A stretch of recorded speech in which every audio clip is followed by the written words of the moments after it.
Craning, as well, some of the equipment, this is set up for craning, but some of the equipment that we use here, we use for spine as well as for cranies. So when you're doing a cranie, you're always going to put the generators off the foot. So it's very important that you know where the incision is made. That's the first question you want to ask, is where the incision is made. So if they're making a right-sided incision, then you know that the face always has to face the anesthesiologist, always. Okay, so if it's a right side, I always have to touch my head and tilt my head. Okay, that's what I gotta do. So I tilt my head and I know that, okay, the feet are gonna be down there. So all the generators are gonna be down there. If you're on call, first thing you wanna ask, read the consent or call them up, where is it gonna be? Because you can't do too much until you have arranged your room appropriately. And you don't want to open up your room until you've arranged the room because of the air current that goes on. All right, so you want to make sure that all your equipment is where it needs to be. All right, that's the one thing. I'm going to talk a little faster. This is our craniotomy emergency cart. Be familiar with what's on this. This has the ability to do any kind of cranie, aneurysm, hematoma, AVM, anything that you have for the head is going to be found on here. So if you come in on call to do a cranie, this is what you're going to grab, but you don't have to grab everything out of it. So be aware of that. Don't be opening and a panic. Okay, think. Look in there, pull what you need. You know you need the cranie tray, you know you need the Midas Rex, you know you need the rotons, stuff like that. You probably don't need the Greenberg, you don't need the aneurysm clips. So, and also on this cart, if your Midas Rex doesn't work, and you're in an emergency situation, you need to open the head. On this card, I also have this hand drill. Just know that this hand drill is on this cart with burrs inside that you can open the head if you had to. This is the old-fashioned Dr. Cunningham, Dr. Kassoff way of opening the head.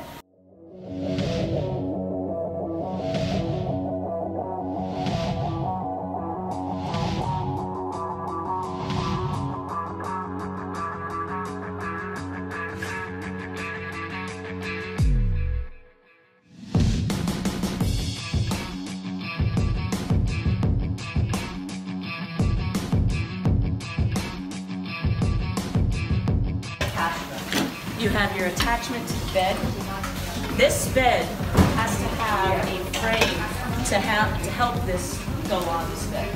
These beds are all the same where they don't come up without this. So this has to come off before you do anything. And then you need to have this attachment. There's 3 of them. Okay, this attachment has to go on because these holes right here are not going to spread the same as these guys. All right, so this will not fit in there. You have to have this. Know that. So to get this on, see these little things here? These are kind of a pain, but that's how and it's not easy. Okay? But if you're shaking and you're nervous, it's not going to work. So just nice and easy. Slide right on and tighten with the writing on this side. It doesn't matter. But it doesn't matter. They'll go on the same way. So you tighten that up. That's the first piece that goes on. Then you're going to need this piece. Okay, this piece, as you can see, has this little handle here, right here. A common mistake. This is how it goes in. The common mistake is this. So if you put it in, it'll fit. But see where this goes? Once you hook this up, this is in this inside, that's no good. Okay? So that's how you hold it, is that it goes like this. Okay? So you put it in, and you tighten it on up. Make sure you tighten it up good. Okay? And then it hangs there, it just hangs there. So if the person is supine, you know you're going to put the patient on the bed before you hook the headpiece up. So this goes back on now.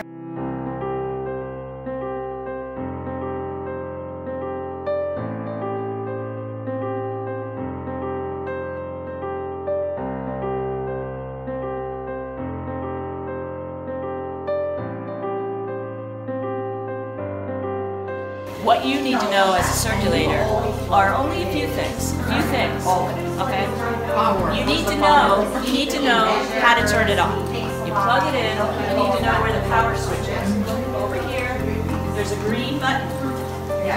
Oh, there's a green button right here. I don't want to turn it off because it has to boot up. Turn it on, power. Okay? boots up. It'll take a few minutes to boot up. Until it boots up, you can't move this arm. It won't let you move the arm. Don't force to move the arm. Okay, you need to know which optics is the surgeon's. That's very important because unless you know that, you will be turned around this way. You know, you could be anywhere. So let's look at it. Let's just look at it carefully. There's a couple things with this microscope. The surgeon always stands under the microscope. Okay, the surgeon's place is under the arm. That's why the arm is so high. Okay, so that's the first thing. So you want to position the microscope. If the doctor is doing a right-sided cranial or left-sided cranial, and the head is over here, where would the microscope be? Where's the microscope going to be? It's going to be right here. It's going to be right here because he's going to be looking over and to the head, right? Always over his head. The only exception to that is a spine case, a certain spine case, which we're not going to talk about here. But there is one variation. There's always variables in surgery. You know that. Okay, so it's going to be, so if the microscope is like this, then it may look okay. You might be there saying, oh, this is great. No. This is the surgeon's optics. How you can remember that is there's a window here. See this little window here? This little window is the distance that he's using. The distance and the change as he has an object under it. Okay, so this is his optics. So it will look like this. This is the assistant's optics. Now, whether the assistant stands to his left or to his right is variable and depends on the position of the head. So this is set up perfectly for a right, for the head being over there. Okay, because the scrub nurse is going to be right here. Right? The physician will be here with the head, right? And this optics for a left-sided cranium should be on the other side. All right, because this is where. All right, so how do you change that? You're going to undo this, okay? This is $10,000 right here. Hold on to it. Undo it. I'm not going to undo it because it takes too much time. Undo it. Put it down. Undo this. Switch places with this. Hook it back up. Take the other piece. Hook it back up. It's not that difficult. It does have teeth. So when you go to hook it back up, make sure you make the teeth and then hook it back up. Don't let go of it until you know that it's hooked up correctly. Okay? And then you want to just put the eyepieces where you believe they'll go. On a cranium, it's side by side. In a spine, he's going to stand across. Okay? So this doesn't matter. It only matters. Guided one for the guided one that you found is right. That's right. Now, on my pick sheet, it says that. It says, I have all my pick sheets. It says right-sided, this is where the observer goes. Left-sided, this is where the observer goes. Read the pick sheets. Read the pick sheets, the comments. It's all, I have comments, I read a lot. So, come in early and read my comments. Okay? Okay, so you want to make sure that you have positioned the optics the way that you're going to use them before you balance the microscope. Okay, so now balancing the microscope, it will be like this. You can also know that it is the optics of the surgeon by these little buttons. Okay, the zoom, it's always to the thumb. The zoom and the focus are always to the doctor's thumbs. Okay, so that's another good way to realize what you're doing. Okay, to balance it, you'll notice that there's an A right here. There's an A right here. See that A? Okay? There's an A. So what you have to do, and you see this hash mark? So the A and the hash mark line up, just like that. Okay? Then you walk over here, and it says auto balance. Push it. It's auto balancing A. This is so simple. My little grandson. All right, so balance. A is balanced. Okay, now A is balanced. It's that easy. So now we're going to do B.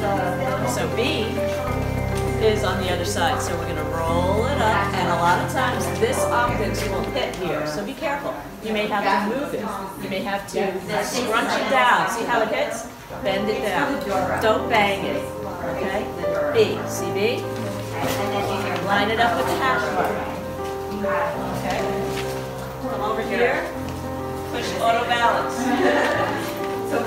Microscope B in position. It's balancing. While it's balancing, don't touch it. When it's done, it'll tell you. You're dating. So this is telling you that the B position is not lined up completely. So go to it, and that's good. You did that. Okay, go to it until it stops. Now I can't move it. Auto balance is B. Auto B.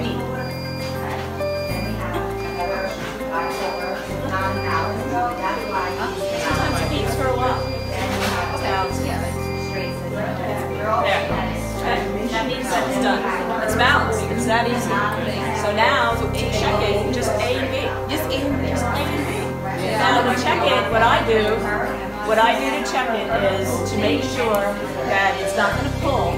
I just do it with 2 fingers and I push just like this. This is the button that releases the arm. It doesn't pull. It doesn't pull. It's balanced, and it's as easy as that. Okay, to turn the lamp on.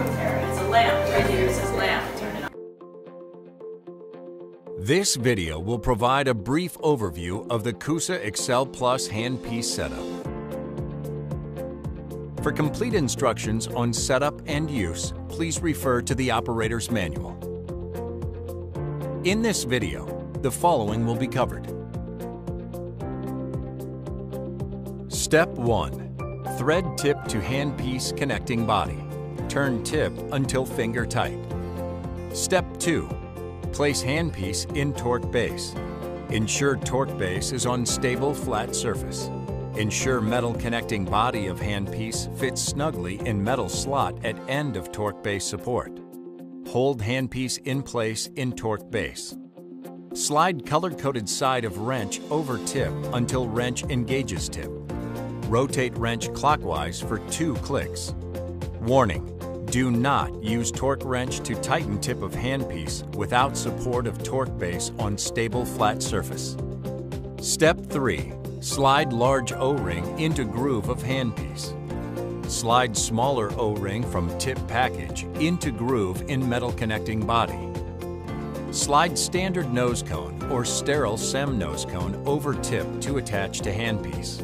When dot on nose cone is aligned with dot on neck of handpiece, push nose cone onto handpiece so dots are on top of each other. Twist nose cone clockwise until locked into place. Step 4. Slide flue over tip and onto nose cone and push flue base completely over nose cone base. Step 5.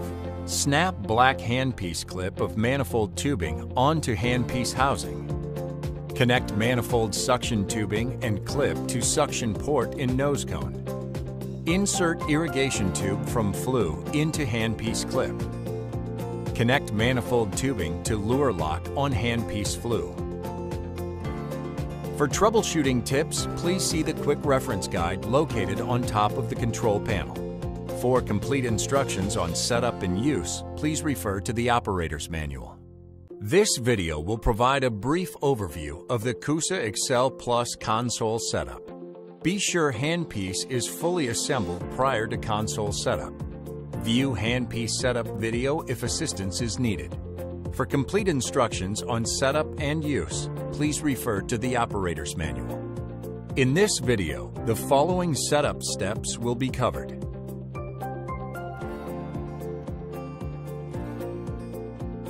Step 1. Components review. You will need the following.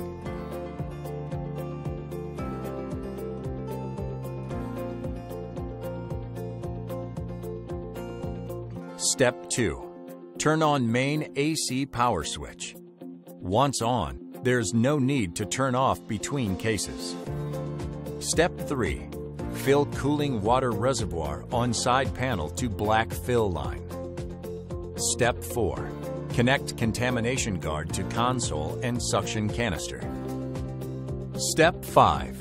Locate notch on handpiece connector. Align notch on connector with ridge on console receptacle. Push connector into receptacle. Turn connector clockwise until yellow dots on connector and receptacle align. Step 6. Align green stripe on suction tubing with green line on front of console. Hold suction tubing at green stripe while stretching remaining tubing into pinch valve. Connect green connector on suction tubing to patient port on suction canister. Step 7. Rotate lever to left to open pump latch. Align blue stripe on irrigation tubing with blue line on front of console. Place irrigation tubing inside pump rollers between tubing retainers. Rotate lever to right to close pump latch.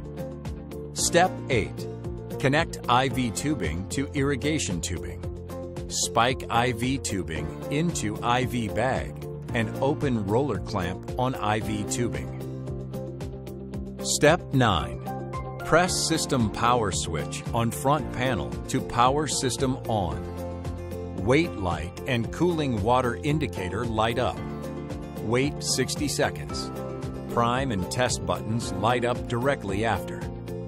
Step 10. Press test button to test tip vibration. Amplitude column will light up to 100%. Step 11. Press prime button to begin priming cycle. Check fluid flow from tip. If fluid does not flow from tip after cycle completes, press prime button to repeat. If fluid flows before cycle completes, press prime button to stop flow. System enters standby mode when priming is completed. Control panel values are at default settings. Step 12. Press up or down arrows to increase or decrease settings. Press status button to place system into run mode.